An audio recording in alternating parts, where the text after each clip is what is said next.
akar yatağını bulur. Daha güçlü gelir mi? Kendine iyi bak, beni düşünme, su akar yatağını bulur. Ben deliyim, yorgun ve yalnızım, kaldırımlara misafirim.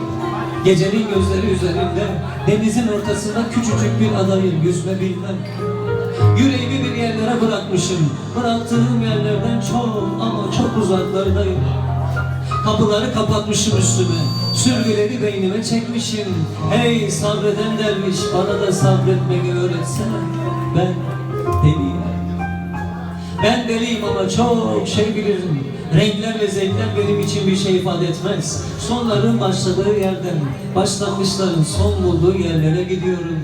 Kara bir tren gibiyim yani. Hep aynı raylar üzerindeyim. Ben deliyim. Benim mevsimim değişmez, sadece bahardır. Kuşlardan sadece güvercini bilirim. Yüreğim kanatlarıyla birlikte çarpar. İnsanlardan sadece çocukları severim. Onları da büyüyünceye kadar ben deliyim.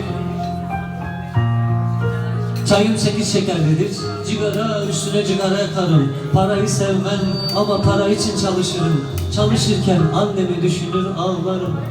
4 yaşında aşık olduğumu, ablamla vardiyalı kullandığımız çadır bezinden çantayla okula başladığımı görürüm. Rüyalar görürüm, hiçbirini hatırlayamadım.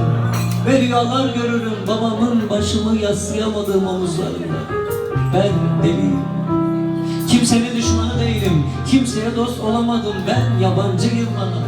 Her akşam ayrı bir meydanda, Atatürk heykelinin karşısında olmayan aklımı dar ağacına asar ipilik kesin. Böyle çizilmiş sınırları reddederim, ben Hakkari'de düşen çığ, Şırnak'ta kömür yatağıyım. Nevşehir'de peri bacaları, Eskişehir'de tabut hücreyim. Devlet'te zeytin ağacıyım, Fransa'da yıllanmış bir şarap, Almanya'da yıkılmış bir duvar, Brezilya'da görkemli bir festivalim, Amerika'da bağımsızlık heykeliyim. Erzurum'da çoban kavalıyım, Sivas'ta 35 canım. Ben Hasret Gültekin'im, Hulusi Akarsuyum, Edibe Sülariyim, Mesut Sümer'im, ben Yılmaz Güney'im, ben Ali İsmail Korkmaz'ım, Özgecan Aslan'ım. Ölüm kurşun olmuş yarar üstüme, binlerce kez öldürülmüş ama yine de ölmemişim. Ben sıratın cambazı, doğal bir felaket, sosyal bir belayım. Ben Ahmet Kaya'yım. Öyle bir yerdeyim ki bir yanım çıksın. Öyle bir yerdeyim ki, öyle bir yerdeyim ki bir yanım ayısın çalkalanır sularda. Bir yanım ayısın çalkalanır sularda. Birlikte dostum dostum,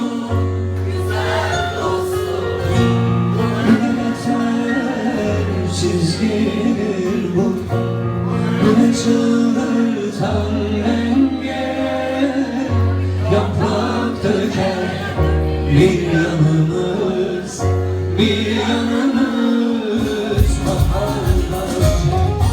Dostum dostum, güzel dostum, bu ne beter çizgidir bu, bu ne çıldırtan denge, yaprak döker bir yanımız,